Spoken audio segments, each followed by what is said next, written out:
બનાસકાંઠાના વડગામ તાલુકાના મગરવાડા સ્થિત શ્રી મણિભદ્રવીર મહારાજ દેવસ્થાન ખાતે ચાતુર્માસ પ્રવેશ કાર્યક્રમ ભક્તિભાવ સાથે યોજાયો હતો।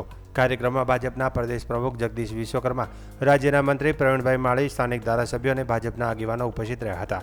આ દરમિયાન મંત્રી પ્રવીણભાઈ માળીએ ભક્તોની સુવિધા માટે નવી એસટી બસ સેવાની જાહેરાત કરી, જ્યારે પ્રદેશ પ્રમુખ જગદીશ વિશ્વકર્માએ મોબાઈલના વધતા ઉપયોગ અંગે મહત્વનો સંદેશ આપ્યો હતો।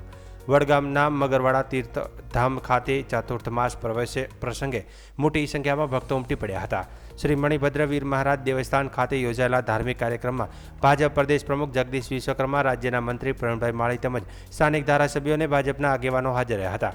કાર્યક્રમ દરમિયાન રાજ્યના મંત્રી પ્રવીણ માળીએ ભક્તોની સુવિધા માટે મહત્વપૂર્ણ જાહેરાત કરી હતી। તેમણે જણાવ્યું કે મગરવાડા, આગલોડ અને મહાકાળ આ ત્રણેય વીરદાદાના દર્શન એક જ મુસાફરીમાં થઈ શકે તે માટે એસટી બસ સેવા શરૂ કરવામાં આવશે। આ સેવાથી યાત્રાળુઓને મોટી રાહત મળશે। આજે ચાતુર્માસમાં માન્ય મહારાજ સાહેબનો પ્રવેશ હતો અને વિજય મહારાજ સાહેબ અને મહારાજ સાહેબની આજ વિશેષ લાગણી હતી કે જે ભક્તોની જે માંગ છે કે અહીંયા એક પ્રથા રહી છે 24 કલાકમાં મણિભદ્રવીર દાદાના દર્શન કરવાના, એક મગરવાડા, એક આપણે આગળૂર અને એક ઉજ્જૈન, આ ત્રણેય એક સાથે દર્શન કરવાની જે એમની માગણી છે એ માગણીને મેં સ્વીકારી છે અને ટૂંક સમયમાં એમને બસ મૂકી આપી માન્ય મુખ્યમંત્રીશ્રીના નેતૃત્વમાં અને માન્ય હર્ષભાઈના નેતૃત્વની અંદર આપણી જે સ્પિરિચ્યુઅલ ટુરિઝમ સર્કિટ છે એને ડેવલપ કરવાનો હંમેશા અમારો અભિગમ રહ્યો છે અને આ પણ અમે ટૂંક સમયની અંદર ચાલુ કરીશું। પ્રદેશ પ્રમુખ જગદીશ વિશ્વકર્માએ પોતાના સંબોધનમાં ચાતુર્થ માસના આધ્યાત્મિક મહત્વ પર પ્રકાશ પાડ્યો। તેમણે કહ્યું કે ચાતુર્થ માસ માત્ર ઉત્સવ નથી, પરંતુ પૂજા, આરાધના અને આત્મચિંતનનો સમય છે। તેમણે પરિવાર અને સમાજમાં વધતા મોબાઈલના ઉપયોગ અંગે પણ ચિંતા વ્યક્ત કરી। જગદીશ વિશ્વકર્માએ કહ્યું કે જો પરિવાર સાથે બેઠા હોઈએ ત્યારે મોબાઈલનો ઉપયોગ નહીં કરવાનો સંકલ્પ કરીએ તો જીવનમાં સકારાત્મક પરિવર્તન આવી શકે। તેમણે સાધુ સંતોના કાર્યને દૂધમાં પાણી ભળી જાય તેવી ઉપમા આપતા કહ્યું કે મોબાઈલ લીંબુના ટીપા જેવો છે, જેના કારણે આજના સંસારમાં અનેક ઉપાધિઓ ઊભી થઈ રહી છે।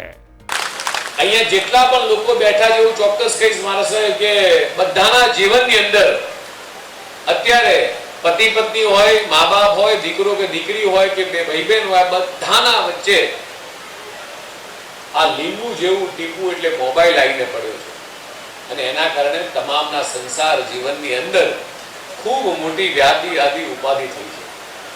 પણ આ ચતુર્માસ દરમિયાન આપણે સૌએ મારા સાહેબના આશીર્વાદ લઈ અને આપણા મનને શાંત કરીએ અને આ આશીર્વાદ થકી, એમના જે શબ્દો થકી આપણા જીવનમાં પણ ફેરફાર લાવીએ, બદલીએ આપણા જીવનને। ફરીથી મારા સાહેબના ચરણોમાં વંદન, આપ સૌના ચરણોમાં વંદન ને ફરીથી વિજય સ્વામી મહારાજના ચરણોમાં વંદન કે મને એમણે આજે અહીંયા મગરવાડા આવવાનો આગ્રહ ના કર્યો તો કદાચ તમારા બધાના દર્શન ના કરી હોત। ફરીથી સૌને મારા મણિભદ્રવીર દાદાના સૌને નમસ્કાર।